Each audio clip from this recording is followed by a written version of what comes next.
With summertime in Florida having been here for the past 3 weeks to probably about a month, I think what better time than now to tell you how you can survive the Florida summer. So good afternoon. Hope you guys are having a fantastic day. And this video is going to release probably tomorrow, Monday, which is June 1st. Is it June 1st? Yes, June 1st. Jeez Louise. Time has flown by and I can't get my date straight. But June 1st marks the official start of hurricane season, which will be another video. But technically, after Memorial Day, everyone's like, oh, summer starts. So what better than me, a Floridian, telling you how to survive a Florida summer if you come down here to visit, if you're moving down here, or you're just curious in how Floridians actually survive the summer. And there is no script to this video. I'll be 100% honest. I normally have like a script on my phone that I normally have. I have a script, and normally I'll kind of have some talking points and some things to kind of bring up or kind of keep the video along. Not today's video. Today's video is all about just me telling you how to survive this summer. As everyone knows, Florida summers, you always hear me on this channel griping about the heat and stuff or the cold, but it's all in good nature. It's all in good fun. I'm not actually mad about it. It's just, it is what it is. Like, you just deal with it. Like, you brush it off. Like, oh, it's hot, it's hot. If it's cold, it's cold. All right, that's the Florida mindset summed up. Get in the weeds, we can get in the weeds. But today's video is about the summer, and everyone's kind of philosophy is like after Memorial Day, that Monday officially starts, or Memorial Day, or the Monday, depending on how you want to view it, is the start of summer, right? Technically, summer starts June 21st, but with the summer solstice, but that's the scientific way. In everyday lingo and normal people lingo, summer starts after Memorial Day. And in Florida, we're kicking it up. We are in full swing summer mode. Right now, it's 1:30. It's 92 degrees out according to my truck. I'm sitting in a parking lot, a Baptist primary care parking lot, recording this. But the real feel says, if you can probably see behind me, right back there, I have my Ironman tri-bike. Different video. Don't want to get off track, but yeah, it's full summer. I stepped outside when I went to go get that tri-bike, and woo, it was hot. The temperature may be 92, but the real feel is like 100. Now to the main video, the main point of this video, which is the title, How to Survive the Florida Summer, right? And the first thing up is you got to schedule your day. You have to schedule your day early morning. It's going to be hot no matter what early morning. Like, it's probably going to be 75, 80 degrees with 80% humidity. Now, to the everyday person who doesn't live here, that sounds miserable, right? But to us, that's just summer. That's just the morning in summer, and you have to deal with it. But you have to schedule your day early morning, because while it may be cloudy out, it's still very, very, very hot. Everything kills you. This asphalt scorches you, the concrete scorches you, the sand will burn you alive, the dirt will burn you alive, everything will burn you alive down here. It's like the desert, but with trees and vegetation. But if you have to schedule your stuff in the beginning of the day. And what I mean by that, like, whatever time you wake up, I say you wake up an hour or two earlier, because you need to get your errands done pretty much as the store opens. So if when Dixie or Publix opens at 8 a.m. on Saturday, you got to be at that door at 8 a.m. and finish shopping by 10, because if not, that sun's coming out, and the oven, it's like turning the broiler up on your oven. Like, you're turning the temperature up. It may automatically start as like a 4 or 5 on the oven, but like, the notch gets turned up to an 8 and 9 immediately. It's hot, it's nasty, and you're gonna have a late afternoon thunderstorm that's gonna come down and pour on you.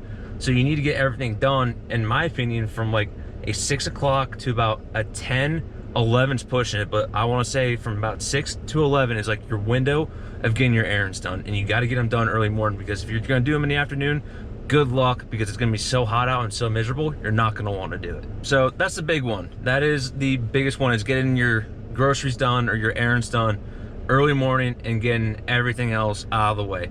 Now, if you do have a boat, or if you do go on the water, obviously it's different, because now you have the St. Johns River, intercoastal, any body of water to cool you off, right? If you're going to the beach or the river or whatever, now you can schedule your stuff how you see fit. But if you don't have a boat, or if you're not planning on going to the beach or any body of water, get it done early morning. And the next thing up is parking your car in a shady spot. I cannot stress this enough. It's not about, here in Florida at least, here in Florida, it's not about how close you can park to the Publix or how close you can park to the Costco.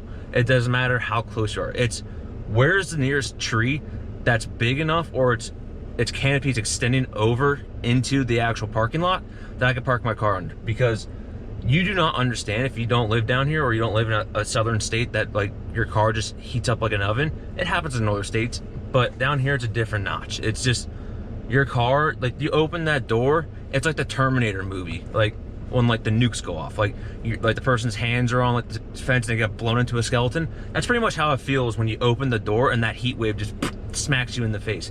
It's hot, it's disgusting. My second one is you just gotta find, if you're going out and errand shopping, or if you're out in the middle of the day or wherever, find the biggest tree that you can. I don't care if it's 200 feet away from a restaurant or wherever you need to go. If your car is under a tree that is extending over in the parking lot to keep your car cool, I will take that over than being 20 feet from the actual entrance to the car. Because yeah, you may be close to get to and from the area, but then you're paying the price when you're driving of waiting for your AC to cool your car down, which will take forever. Now this third one's kind of like an optional one that you don't really have to do, but it's kind of like a little preventative maintenance, I guess you could say. And that is either pretty much having an extra stick of deodorant on you in your car, in your truck.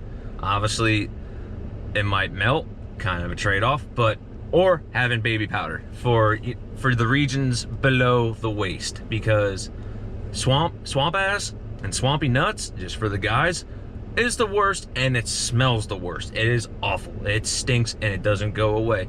You can get swamp ass at 8 a.m. You can get swamp ass at 5 a.m. Like, I don't think you understand. You step outside when it's 80 degrees, 80% humidity, walking into that wall, you already start feeling that sweat dripping down the middle of your back, going down to the crack kind of thing, and next thing you know, you got the Everglades brewing down below.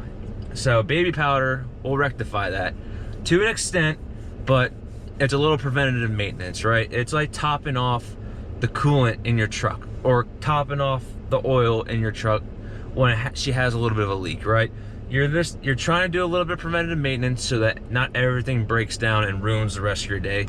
And baby powder or talcum powder will be your saving grace, because it will get bad. It's alright. It's June, man, and it's only gonna get hotter. Like, it's really only gonna get worse, and it won't cool off down here until probably November. And baby powder, even if it's just a little thing of baby powder that you keep in like your glove compartment in your car or something, a little shake or two is gonna go a long way. So do not forget the baby powder if you want to go that route. Now, if you want to ride the dragon and just take your odds and take your chances, hey, by all means, you do you.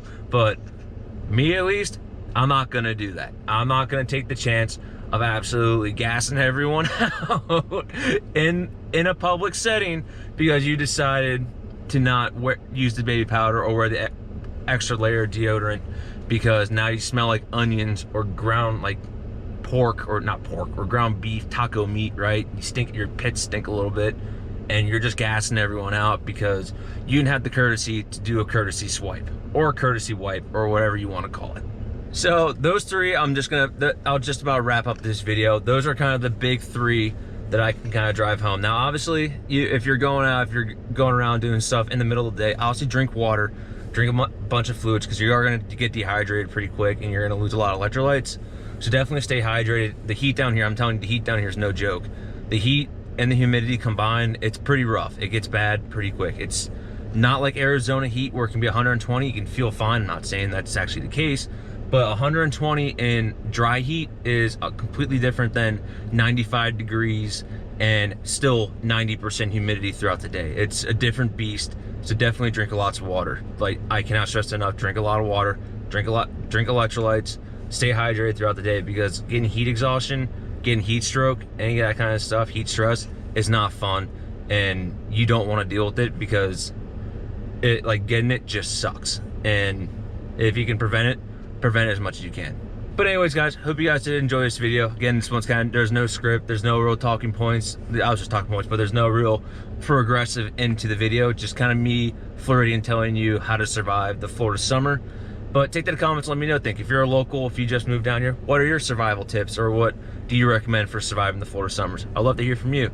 But I hope you guys have a great day. If you are new around here, be sure to subscribe, like the video if you want, and take that in the comments. Like I said, let me know what you think. But hope you guys have a great day. Hope you all take care, and I'll see you guys in the next video, y'all. Have a good one.